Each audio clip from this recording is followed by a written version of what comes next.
தந்தை மகன் தூய ஆவியாரின் பெயராலே ஆமென். பிரியமான இறைவர்களே, மீண்டுமா இந்த செவ்வாய்க்கிழமை கோடி அற்புதர் அந்தோனியா ஜெபத்தில் வல்லமையான இறை கிருபை நாடுவோம். வாழ்க்கையில் அழகுகளை பார்த்து, வெளி அடையாளங்களை பார்த்து ஏமாற வேண்டாம் என்பதுதான் இன்றைக்கு செய்தி. ஏன்னா நற்செய்தியில் பார்த்தோம் என்றால், இன்றைக்கு நற்செய்தி லூக்கா நற்செய்தி 4வது அதிகாரம் 31 - 37 வரை உள்ள இறை வார்த்தையிலே ஆண்டவர் இயேசுவை மனிதர்கள் அறிந்தார்களோ இல்லையோ, சாத்தான் அறிந்திருக்கிறது. ஒரு பேய் பிடித்த ஒரு பேய் ஆண்டவரை பார்த்து, நாசரேத்து இயேசுவே, உமக்கு இங்கே என்ன வேலை என்று கேட்கிறது. அப்போ பாருங்க, அறிவு எல்லாம் தெரிந்தவர்கள், அறிவு செறிந்தவர்கள் நல்லவர்களாக இருப்பாங்க அப்படின்னு நம்பிடாதீங்க. வெளிய அடையாளங்களை பார்த்து இவர்கள் நல்லவர்கள் என்று நம்பிடாதீர்கள். மேடை பேச்சுகளை பார்த்து இவர்கள் நல்லவர்கள் என்று நம்பிடாதீர்கள். பிரியமானவர்களே, அதுதான் அந்த வெளிப்பாடை தான் ஆண்டவர் இன்றைக்கு தருகிறார். ஒரு ஓமைக்காக ஒரு கதை சொல்கிறேன் பாருங்க. ஒரு பெரிய பணக்காரன், அந்த பணக்காரன் தான் வைத்திருந்த ஒரு பண மூட்டையை இழந்து விடுகிறான். தேடி தேடி பார்க்குறான், கிடைக்கல. அப்போ அந்த பணக்காரன் சொல்கிறான், ஒரு தண்டோரம் போட்டு அனுப்புகிறான். யார் கண்டுபிடித்து தருகிறீர்களோ அவர்களுக்கு 2000 ரூபாய் தருகிறேன். அது ஊரில் உள்ளவங்களும் 2000 ரூபாய்க்கு ஆசைப்பட்டு அந்த பண மூட்டையை தேடுறாங்க. கடைசியில் ஒரு ஏழைக்கு கிடைக்கிறது, கொண்டு வந்து தருகிறான். எண்ணி பார்க்குறோம், கரெக்டாக இருக்கு. அப்பொழுது பிரியமான இறை உறவுகளை, அவனுக்கு அந்த பணத்தை தருவதற்கு மனசு இல்லை. யோசித்து பார்க்குறான், மூளையை நல்லா கசக்கி பிழிஞ்சு என்ன பண்ணலாம். அப்போ ஒன்று சொல்கிறான் அந்த ஏழையை பார்த்து, பார், இந்த பணத்தை நீ நிறைய இதுலேருந்து திருடி இருக்கிறன்னு பழிய போடுறான். என்னங்க, பார்த்ததை கொண்டு வந்து கொடுத்தேன் என்று சொல்கிறான் அந்த ஏழை. பணக்காரன் சொல்கிறான், இல்லை இல்லை, இதில் நான் ஒரு முத்து வச்சுருந்தேன், முத்து பதித்த ஒரு மோதிரத்தை வச்சுருந்தேன், அந்த மோதிரத்தை காணோம். நீ மோதிரத்தை எடுத்துக்கிட்டு வெறும் பணத்தை பையை மட்டும் கொண்டு வந்து கொடுக்குற. எனவே இந்த சண்டை அவைக்கு கொண்டு செல்லப்படுகிறது, அரசன் முன்பாக வைக்கப்படுகிறது. அரசே, இதெல்லாம் ஒரு மோதிரம் வச்சிருந்தா மோதிரத்தை அவன் எடுத்துக்கிட்டான். அரசன் அவர்கள் பேருக்கும் நடைபெற உரையாடலை புரிந்து கொள்கிறான், அந்த ஏழை நல்லவன் என்று. அரசன் தீர்ப்பை ஒத்து வைக்கிறான், நாளைக்கு வாங்க, அவைக்கு வாங்க, நாளைக்கு பதில் சொல்ல. அரசன் யோசிக்கிறான், என்ன பண்ணலாம். அடுத்த நாள் வருகிறது, பணக்காரன் வருகிறான், ஏழையும் வருகிறான். அவன் அரசன் சொல்கிறான், உண்மைதான், நான் ஒத்துக்கொள்கிறேன், நீ பணம் வைத்தாய், அதிலே ஒரு முத்தையும் வைத்திருக்கிறாய், அது காணாமல் போனதை நான் உண்மைன்னு ஏற்றுக்கிறேன். ஆனால் இதில் என்ன இருக்குது, இதில் வெறும் பணம் மட்டும்தான் இருக்கும். அப்போனா என்ன அர்த்தம், இந்த பணம் உன்னுடைய பணம் இல்லை, எந்த பேக்கில் முத்து இருக்கிறதோ அதுதான் உன்னுடையது, அது கிடைக்கிற வரையும் இதை இந்த ஏழையை வைத்துக் கொள்ளட்டும் என்று சொல்லி அனுப்பினானாம். பிரியமான இறை உறவுகளை, நயவஞ்சகம் நிறைந்த உலகம் இது, பேச்சுக்களால் ஏமாற்றுகிற உலகம் இது. தவறான கொள்கையை பரப்பி கொண்டிருக்கிறார்கள். இன்றைக்கு மதத்தின் பெயரில் தான் அநியாயங்கள் நடக்கிறது.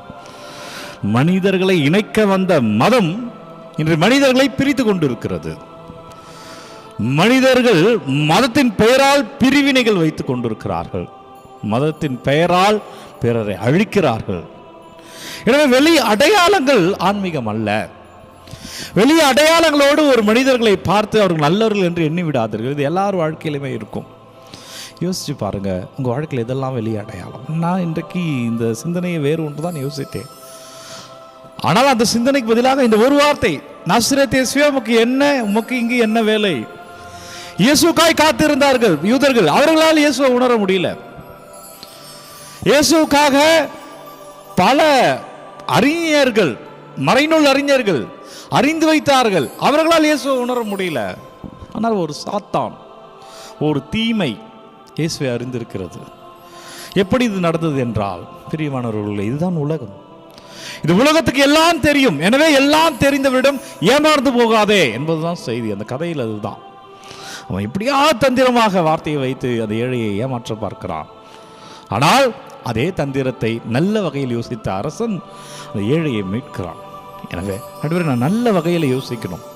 இந்த தந்திரம் நிறைந்த உலகத்தில் அப்பா நான் எப்படி யோசிக்கணும், சிந்தனை செறிவை கொடுங்க அப்பா. ஆண்டவரே, நல்லபடியா நான் சிந்திக்கணும், ஞானத்தோடு சிந்திக்கணும் அப்பா, அந்த ஞானத்தை கொடுங்க ஆண்டவரே. பள்ளியில் ஞானம் கிடைக்காது நண்பர்களே. காலேஜ் போய் படிக்கிறாங்க, ஞானத்தோடு இருப்பாங்க நினைக்காது, அப்படி கிடைக்காது. ஞானம் இறைவனுக்கே உரியது.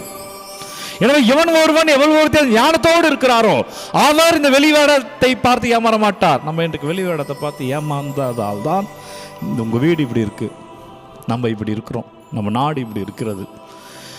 ஏன் ஏழைகள் ஏழைகளாகவே செல்வந்தர்கள் செல்வந்தர்களாக இருக்கிறார்கள் என்றால் இந்த ஞானத்தை இந்த உலகம் பயன்படுத்தாமல் இருப்பது.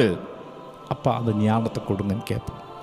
என் வாழ்க்கையில் நான் யாருக்கு ஏமாந்து போகக்கூடாது, என் வாழ்க்கையை நான் நல்லபடியாக சிந்திக்கணும் ஆண்டவரே.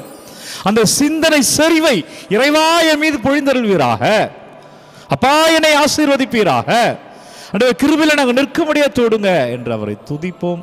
அந்த அறிவு செறிவை கேளுங்கள், ஞானம் நிறைந்த சிந்தனையை கேட்போம் அன்பர்களே. நன்றி அப்பா. ஓ வல்லவரே நல்லவரே நன்றி.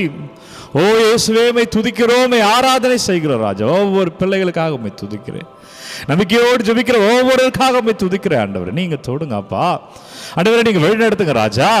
ஆண்டவரே கிருபை இந்த பிள்ளைகள் காணட்டும் அப்பா, வல்லமை இந்த பிள்ளைகள் காணட்டும் ஆண்டவரே, அபிஷேகத்தை இந்த பிள்ளைகள் காணட்டும். நல்ல சிந்திக்கக்கூடிய ஆற்றலை தாங்க ஆண்டவரே. ஞானம் நிறைந்த சிந்தனையோடு இருக்கணும் அப்பா, ஞானத்தோடு நாங்கள் பேசணும் ஆண்டவரே. அப்பா உமது கிருபையை தாங்க. ஒவ்வொரு பிள்ளைகளும் அபிஷேகத்தை நாங்கள் பெற்றுக்கொள்வோமாக, ஒவ்வொரு பிள்ளைகளும் ஆசீர்வாதத்தை பெற்றுக்கொள்வோமாக. வல்லமையான இறைவன் ஞானத்தை தருவார். நீங்கள் நல்லதை யோசிப்பீங்க.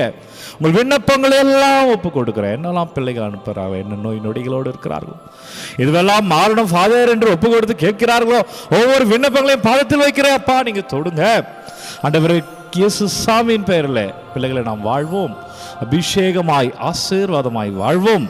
வல்லமையான நற்கரணை ஆண்டவர் நம்மை ஆசீர்வதிப்பாராக.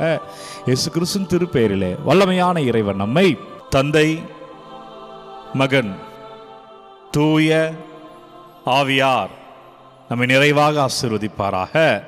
நல்ல சிந்தனையோடு ஞானத்தோடு வாழ்வோம். இந்த நாளும் இனிய நாளே. அன்பர்களே, ஒவ்வொரு நாளும் விடியற்காலை 3 மணிக்கு இந்த ஆராதனை வழங்கி கொண்டிருக்கிறேன். யாருக்கு தேவை நினைக்கிறீங்களோ அவங்களோட பகிர்ந்து கொள்ளுங்க. விண்ணப்பங்கள் எல்லாம் கமெண்ட்டில் அனுப்புங்க. உங்களுக்காக நான் ஜெபிக்கிறேன். God bless you. Take care.